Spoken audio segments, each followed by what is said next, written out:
All right, greetings. So we have Chapter 1 notes. You should be able to find these notes somewhere in the Canvas assignment pages. I would recommend downloading them so you can take extra notes on top of these. This is mostly background information, Chapter 1, Sections 1.1 and 1.2. And then go over some mathematical background information in the next lesson. But basic introduction. First of all, using the textbook. The textbook, hopefully, once again, you found it online. Just go to OpenStax College Physics. You do a search on that. You can download the PDF or order a print version. I like the print version because I'm old school. Or you can just view it online. As we go through these, for some of you, it might make more sense to read the chapter after we've gone through some of these notes. These notes correspond to the different sections in the chapters, so I highly recommend looking at the chapters, reading through, especially the areas where you're a little bit fuzzy on. Study those chapters and so forth. Also online, Part C here, 1.1C, there's a solution guide for some of the problems in the back of the book that will be helpful when we're doing the homework problems, or for you especially. It doesn't go over all the homework problems. In the back of the book, it has just the answers for all the odd numbers, and for the homework you'll be doing odds. For some of the discussions you'll be doing, for probably most of the discussions you'll be doing evens. We'll talk about that later. But the chapters are very well written. I think they're readable as far as a science textbook goes. At the end of every chapter there's a glossary that goes over the important terms and concepts. I highly recommend looking at that. There's a section summary that then goes over, once again, the concepts and explains them in summary format. Then after that, there are what are called conceptual questions. We won't be doing those formally. We may do those or talk about those in the review sessions, but I will not be assigning those. But they're good questions to look at. And then the ones at the very end of the chapter are called problems and exercises. Those are the ones that are computational, and you will be doing those for homework and possibly on a test. We'll talk more about the tests later, but those are the ones that you'll be spending a lot of time on at the end of the chapter. All right, so a little bit of background information. So there's science, scientific method, and knowledge, and this has got a little bit of my flavor, kind of what my definition of science is. I mean, if you look up in the Webster's, it's pretty much the same thing, but for me, science, my definition, is using the scientific method to gain understanding of the physical and natural world based on your observations, experimentations, and logic. Okay, so it's using the scientific method is what science is, but applying it to the natural and physical world. For example, well, in Part B here, scientific method is a systematic study of any discipline, and it usually follows certain steps, but sometimes you skip a step or so forth. But you have observations, asking a question. Some people have a list of 7 things in the scientific method, or 8 things, or 5 things. But you ask questions, you observe, you make a hypothesis, you experiment, you gather data, you synthesize, you analyze, you draw graphs and conclusions, and you report. So I'm not going to test you on all the different steps of the scientific method. But one thing that's kind of important about this class is that the scientific method doesn't just apply to the natural world. This is used, we do this naturally, even as kids or as adults in any discipline. Sports is a good example. Like if you're the coach or the owner of a football team, well, the coach in particular, you want to win games. That's your objective. And so if you're losing your games, you might be then watching tapes, you're making observations, you're asking questions why you're losing these games, or you're interviewing your players, or you're watching tapes, you're gathering information, and you're forming a hypothesis. Maybe you don't have the right quarterback, or you need a different offensive scheme, or whatever it is. So then you experiment with that, you practice with that in your practice sessions, or you hit the gym. Maybe your guys haven't been working out enough, so you make your guys work out more. So you analyze, then you experiment with this, and you come to conclusions that, hey, yeah, we weren't working out enough, so working out more, getting our guys more in shape helped us, and now we're starting to win games. So you use this, you can use it in business. You're trying to make a better product. Your sales are slumping. So why are your sales slumping? Well, maybe because your product is breaking down, you have a bad supplier. So you have this hypothesis that the supplier is giving you inferior product, and then it's causing breakdowns. So then you discontinue that product and then or that supplier, and you use a different supplier, and the quality of your product improves, and you have less breakdown. And so you come to the conclusion that it was the supplier, so forth. So you're using the scientific method in a lot of different aspects of life. So that's kind of actually almost a more important part of this class than anything. Yes, the content of physics is good, but and important, and that's what we're going to focus on. But all in the concept of trying to become critical thinkers and applying it to the bigger world. All right, so part C down here, the knowledge gained and the conclusions we come to are not the science. The science is the process by which we study the natural world. The conclusions that we come to are sometimes open to, well, they're open to debate. A good example of this would be like up until 300 or 400 years ago, everybody basically believed that the Earth was the center of the universe, the geocentric Ptolemaic system, until Copernicus came around and did some observations and had some hypotheses, and based on technology that was advancing with telescopes and collaboration between scientists, they came up, or he came up with primarily the system that we adopted today, and that's the heliocentric model, that everything goes in our solar system revolves around the sun. So, and we believe that to be true now, and that's probably not going to change, but who knows? I mean, that's whenever we come to conclusions, that's our best guess based on, and it's more than just a guess, it's substantiated with evidence and so forth, but we always have to be open to possible changing our view of how things work as we go more forward with the scientific process. So, so the science is the process. The conclusions are not the science. So, kind of along the same line, then part D, as the evidence becomes more persuasive, conclusions become theories and laws, like the law of gravity. So Newton kind of developed that, and now we pretty much accept that. But now we're also finding out that gravity has some weird little things based on relativity and the warping of space and time. So even our ideas about gravity have been changing even in the last 100 years or so. But in this class, we're going to be studying mostly classical physics. That's pretty straightforward and based on non-weird relativistic effects. You don't need to worry about that. But we always have to be open to change about what we observe. Okay, and what we believe about science. Okay, so let's see. All right. In this class and in the labs, you'll be making measurements. The three basic measurements you make in this class are for mass, for length, and for time. And there are symbols for these. And one of the issues we're going to have in this class is symbols. We start running out of letters, and some of the letters we use over again. For example, you'll be measuring mass in the lab, or at least be doing virtual labs based on this. Length and time. Time is usually symbolized with a T, little t. Length can vary. We can use L for length, W for width, H for height. Those are all length measurements. We'll talk more about that. Mass is usually little m. And the standard units, it's kind of a fun, they give you some history in the book about, how we came up with the kilogram, the meter, and the second. In chemistry, you typically use the gram, but we're going to be using kilograms as our standard here. You can do things in grams in this class, just like for meters. We're going to be using meters, but we can use centimeters or inches. It's not wrong. We just want to be able to standardize things. And when it says put things in standard units, we want to use these standard units, and I'll give you some examples of that as we do the problems. But kilogram is the mass unit we want to use, symbolized with kg. Meters is m. So you already see one problem we have. We have m standing for meter. We also have little m standing for mass.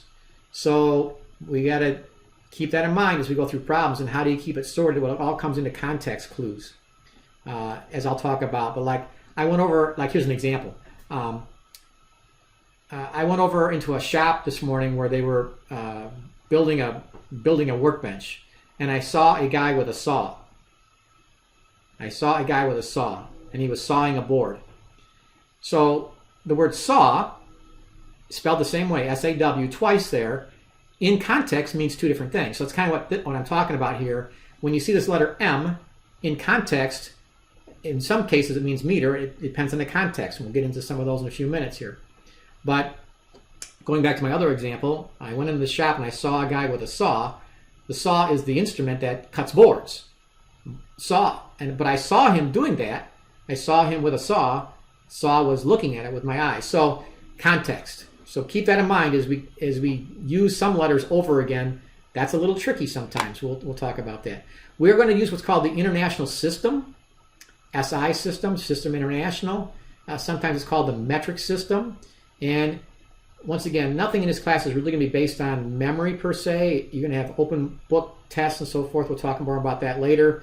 So you can always look at these tables. These are reference tables. You don't need to memorize these. It'd be good. You can go a little faster if you memorize some of these. And some of these you may have experience with already, especially kilo and giga and mega, centi. But you can always look these up, and we'll come back to this table as a reference as we go forward here. All right, Sig Figs. Sometimes called significant digits. It's a little bit of a bugaboo sometimes. It's not going to be a big deal in this class. We want to keep track of this. It might count for a few points as we do some of the homework problems. But they're basically digits that haven't been rounded off, or we have a good idea of what they are. That's a loose definition. We know that what their values are. Like when you do calculations in this class, the calculator is going to give you 10 digits. Like if you divide, 65 by 7, it's going to give you 9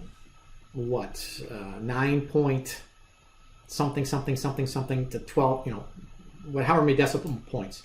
You're not going to write that all down. You're typically going to round things off to 2 or 3 digits. We'll talk about that. Well, here are the rules, and you probably have had some experience with this, maybe not. It's not going to count for a lot of points, but try to keep these straight because it's going to count for a couple points as we do some of the homework problems. So the issue with Sig Figs is when you count zeros, because we have 10 digits. We have 0, 1, 2, 3, 4, 5, 6, 7, 8, 9 as our symbolic digits.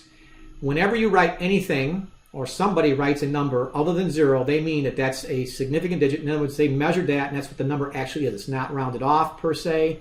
It's an actual number. I'm going to give you some examples here, and these are the rules we're going to come back to, but I'll go through these rules as I go through these example problems. But down here under letter I, all right, I have something that's 54,390,000 meters. How many sig figs are in that number? So I'm just going to use these examples to kind of spell out the rules here. Well, that's 4 sig figs. 5, 4, 3, 9. The four zeros don't count unless there's some kind of special notation. You assume that those zeros don't count because they're just holding place. So this has 4 sig figs.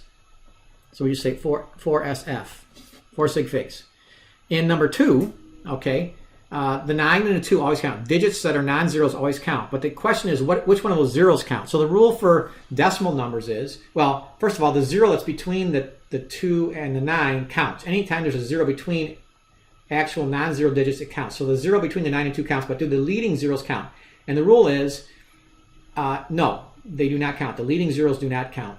Just like the following zeros in that first number after the 9, the 54 million, in a non-decimal number, the trailing zeros don't count. The leading zeros in a decimal number do not count. So this is 3 sig figs. In the third example, all right, the 2, the 1, the 7, the 0 between the 7 and 6 count. But then the last 2 zeros do count in that case because they're trailing numbers in a 0. So you wouldn't write those unless somebody measured those off and that came out to be that value. So in letter 3, or I, triple I, that's 7 sig figs. So once again, the rule is trailing zeros in a decimal number do count. Leading zeros in a decimal number do count. Just like in the letter or IV over here, that last 0 does count. If you write that down, or somebody writes that down, they're saying there's 4 sig figs here because you would not write that 0 unless you've measured it to be a 0 or you're pretty sure it's close, at least close to 0. We'll talk more about that later on.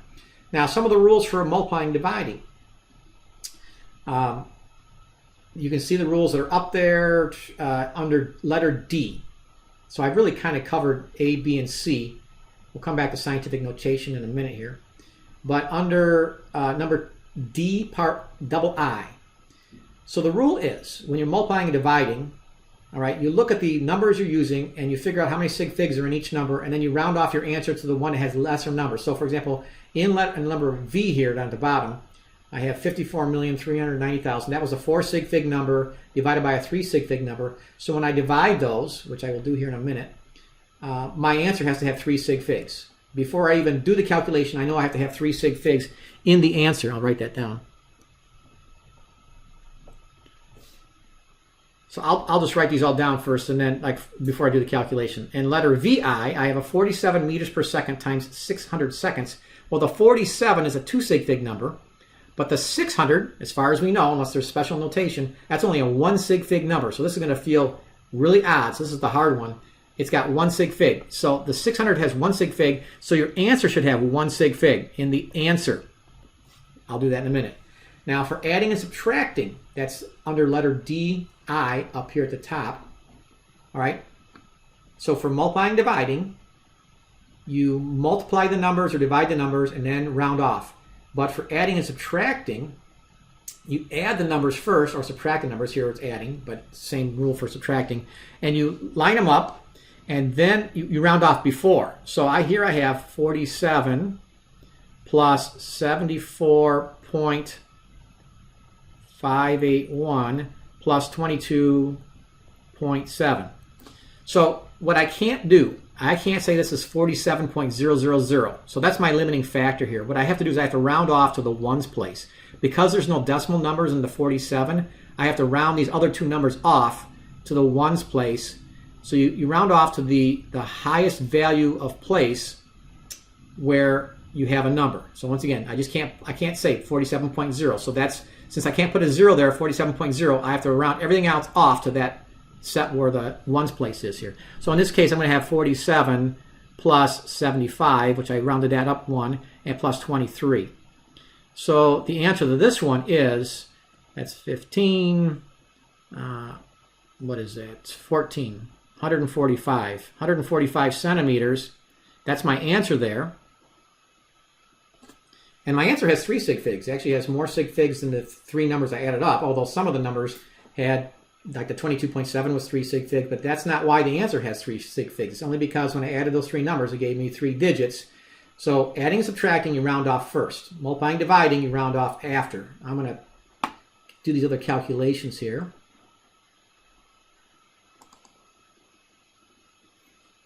Okay, so I did the calculations here on the one letter 5, or Roman numeral 5. You have to have 3 sig figs. Now this one came out to be a very big number, and we'll talk about scientific notation here in a few minutes. But it came out to be 6.03 when you round it off to 3 sig figs times 10 to the 11th. 3 sig figs, and that's meters per second. Because I'm dividing meters by second, so the units are meters per second. In letter VI here, okay, I multiply the 2 numbers, and I get the number 28,200, which is 3 sig figs. What the rule is, when you're multiplying or dividing numbers, you look at the original numbers. This one had 2 sig figs, this is 1 sig fig, that's why I said it only has 1 sig fig in the answer. It doesn't feel right, but the right way to do this one scientifically is to round off your answer to 1 sig fig. That's 30,000 meters. So that would be the correct answer to the right number of sig figs for that problem.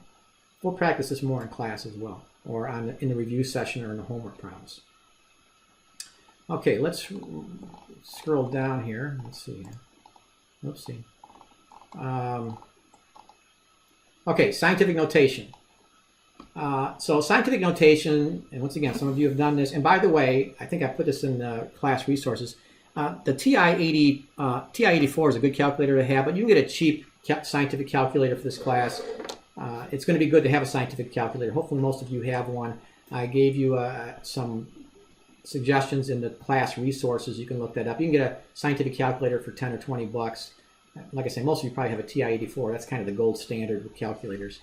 But scientific notation. So basically it's representing large and small numbers with power, multipliers of 10.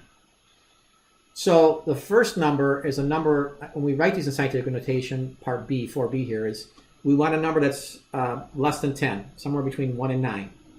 All right. When we write numbers in scientific notation, we include only the significant digits of that number.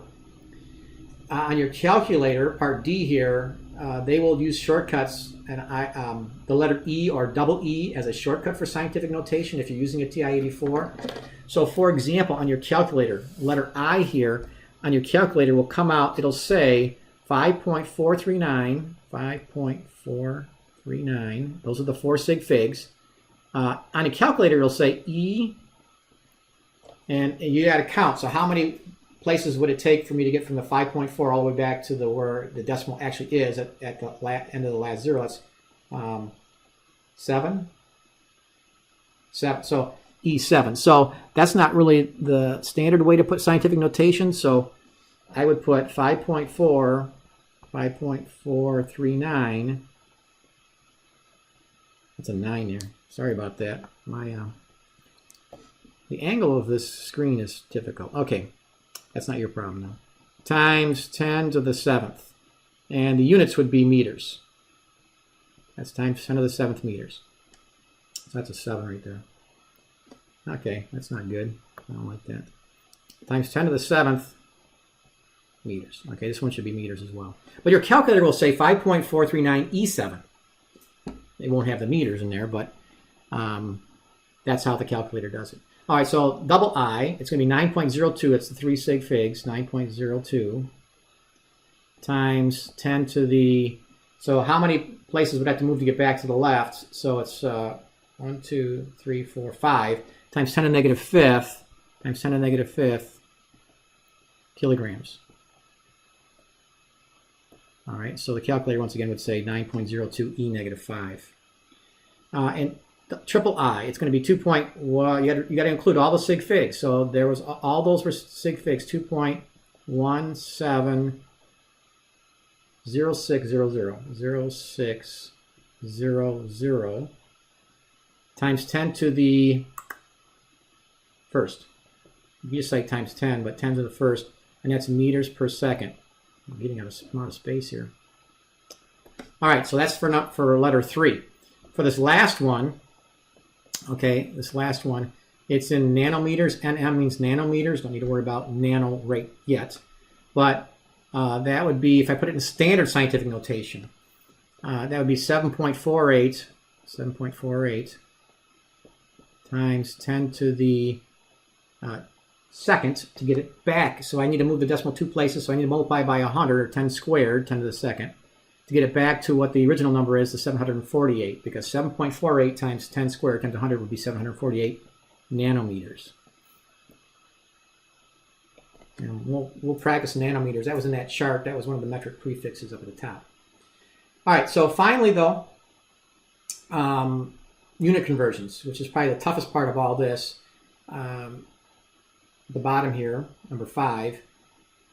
Converting units within the metric system should be easy, quote unquote, because all it is just moving a decimal. The biggest issue is people moving the decimal the wrong way. So here's the rule, whatever works for you, but here's the rule I wrote down.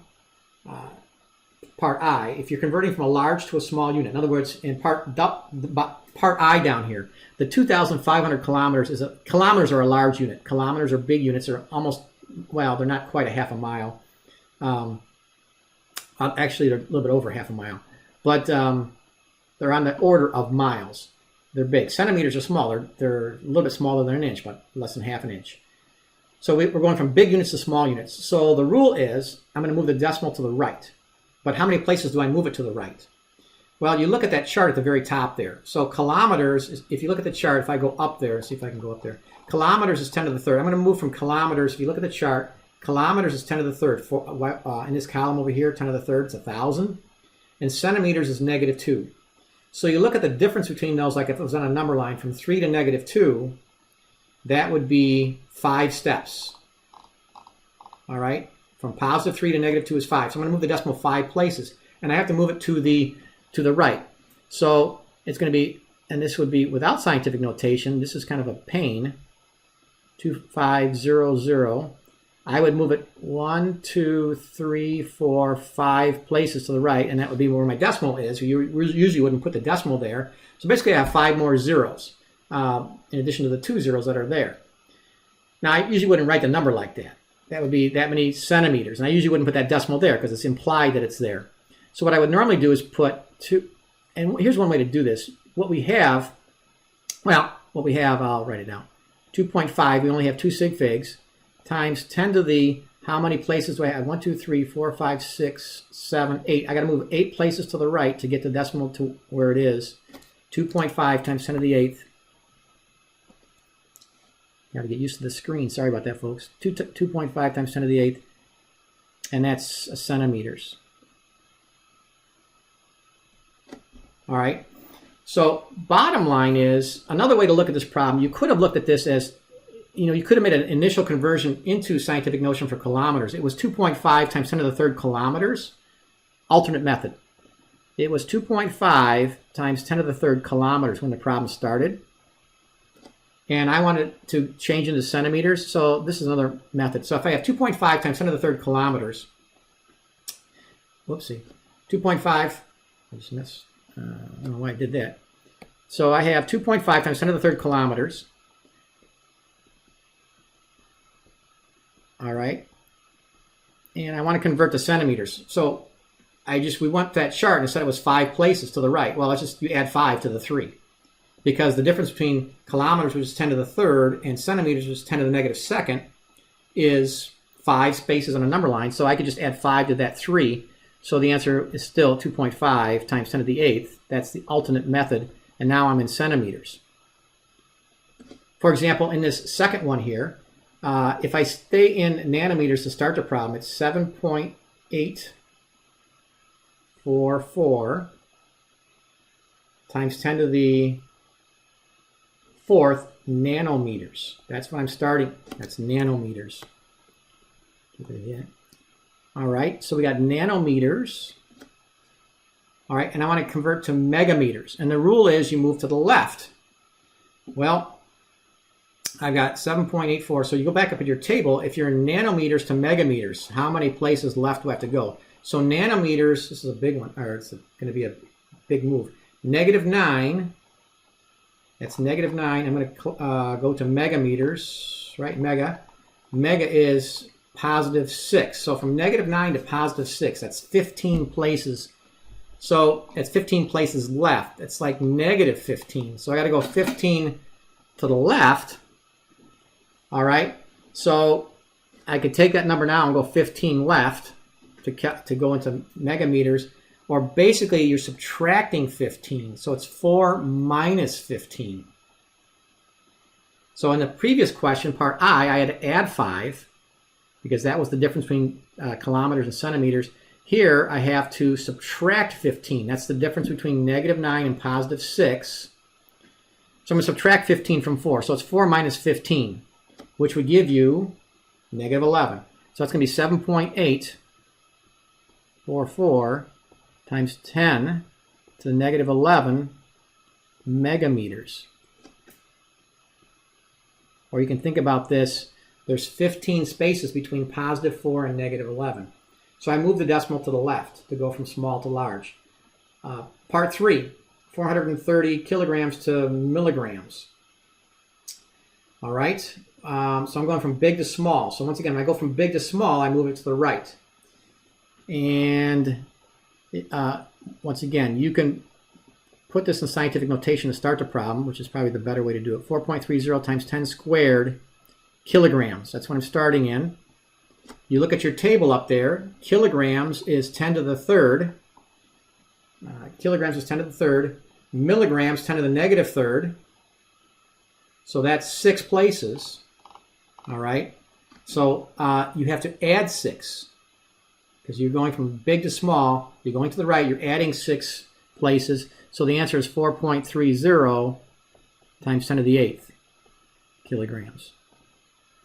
Once again, on the calculator, it would say 4.30 E8. All right, and finally, centimeters to meters. So you're going from small to big. You're going small to big, you go left, or you subtract the 2 places. If you put it back into... this one's almost overkill because you're only going from centimeters to meters, which is only two places. This is probably the most common conversion that you will do in this class. So I'm going to take the shortcut on this one because this one, you're just going from centimeters to meters. If you look at the chart up here, centimeters to meters, it's from -2 to the base unit. The meters is here in the middle. It's 10 to the 0. It's 2 places. Since it's only 2 places, I'm not going to go through the long version of this. Like I say, you're going to be doing a lot of these. From centimeters to meters, you're going to move the decimal left 2 places. So the answer is 0.7250. That last zero counts as a sig fig, otherwise it wouldn't be there. So that's meters. Once again, the most common conversion you'll do is probably that one. Centimeters to meters, you move the decimal to the left. If you're in meters, to go back to centimeters, you would move the decimal 2 places to the right. You'll probably have that memorized by the end of the class. And if you want to put that in scientific notation, it'd be 7.250 times 10 to the negative 1. It didn't ask us, I didn't make you put this in scientific notation, but if you had to, that would be 7.250, 4 sig figs, times 10 to the negative first meters. Same answer, just in a different version. You don't have to put things in scientific notation unless they tell you you have to. That's my rule. All right, and finally here, converting units. There's different methods that these are called, like it's called factor label or dimensional analysis. And there are fast ways and slow ways to do this. I'm going to do most of these the fast way because we're not going to get into some really tricky ones here, but you can get into some tricky conversions. But the best thing to do is to have a conversion table. Like, for example, if you want to convert miles to centimeters, it would be good to have a chart that just told me how many centimeters in a mile. But most of the time, you're not going to have that. So you might have to do a couple of conversions here before you get to the final answer. I'll give you some examples here. So you want to convert 175 miles to centimeters. So here's the method I like. And there's different methods. You can go on Khan Academy if you want a different method, or you might have a preferred method. I'm going to convert first from miles to feet. Now you have to look up. I have a chart. I have a chart in the resources. Let me see if I can find it. So I clicked over to the resources. I have this page in the resources, unit conversions. In this particular case, there is no miles to centimeters. I have miles to feet. I have inches to centimeters, which is probably going to be used here. I'm going to use this one here, the inches to centimeters. It's not showing up right now. Inches to centimeters. I'm going to use that. So you have to have this chart handy. So I'll show you how to use this chart. Going back to the notes here. So in the chart, and some of you know this, 175 miles. So here's my technique. I draw a line here, and you put equivalencies on in a fraction. So I know that 1 mile is 5,280 feet. You might not know that. You look it up. It's on that chart that I just paged back to. 5,280 feet. So if I were to then do that computation right now, you want the miles in the denominator because you want the miles to cancel out. So the miles would cancel out now. And if I did that, I would get my answer in feet. Show you another example here. I'm going to convert the feet to inches. I know that 1 foot is 12 inches. Once again, you got to look that up, or you should really know that.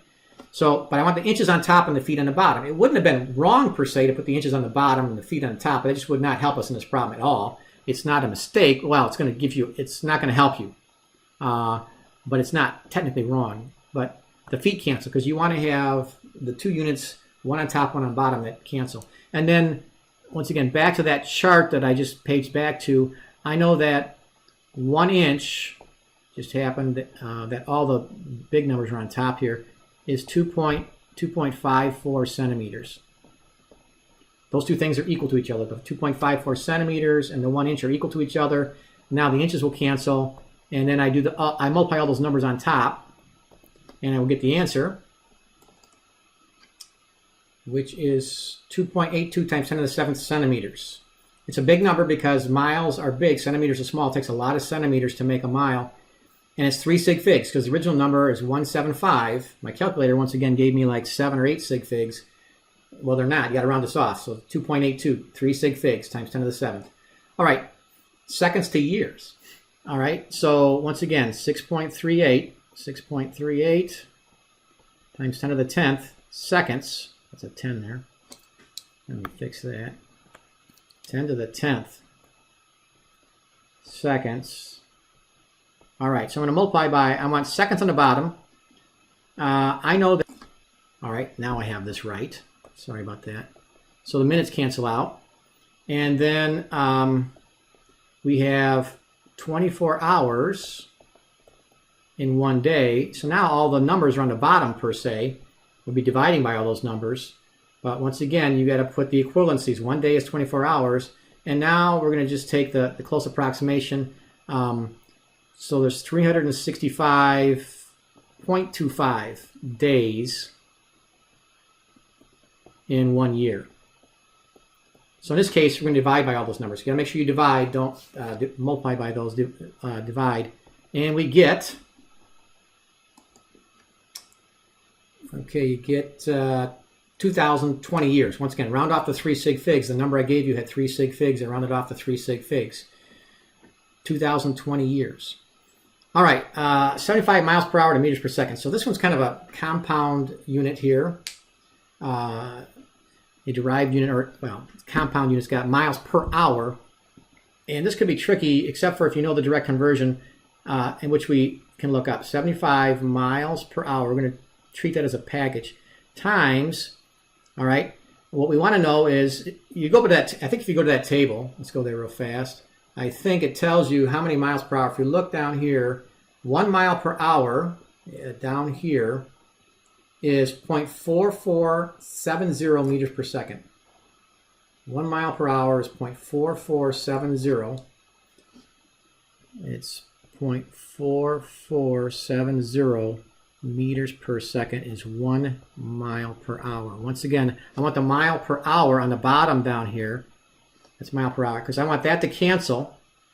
So if I was converting from meters per second to miles per hour, I would have done the opposite. I would have put the miles per hour on top and the meters per second on the bottom. But I'm converting into meters per second. So those would now cancel. And you just take 75 times 0.447. 75 times 0.4470.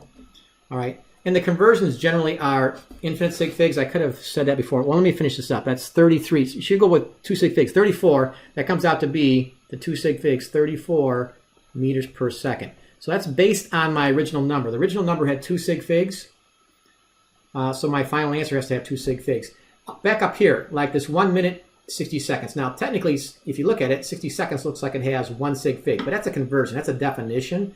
So in a sense, it counts as infinite sig figs. You don't count that in your sig figs. The sig figs are based on your original number, your data or your measurement, not your conversions. Because conversions you can generally have to 3, 4, 5. You can have them to hundreds of sig figs.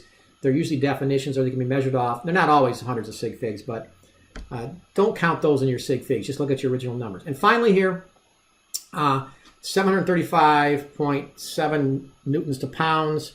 So that's 4 sig figs, 735.7 newtons times, I'm going to have to look up how many newtons in a pound or how many pounds in a newton. That's a force measurement. If I go back to my chart here, 1 newton is 0.2248 pounds. 1 newton is 0.2248 pounds. 0.2248 pounds is 1 newton. So I want the newtons on the bottom. That'll cancel. So all you do is take 735. When you have the conversion factor, these are really easy. It's a one-step problem. I'm just multiplying 735.7 times 0.2248. Okay, that gives me 165 pounds. 165 pounds.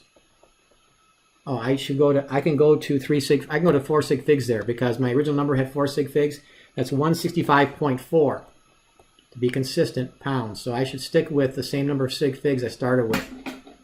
All right, so sorry about the length, but day 1 of notes, or first unit of notes, complete. Good job.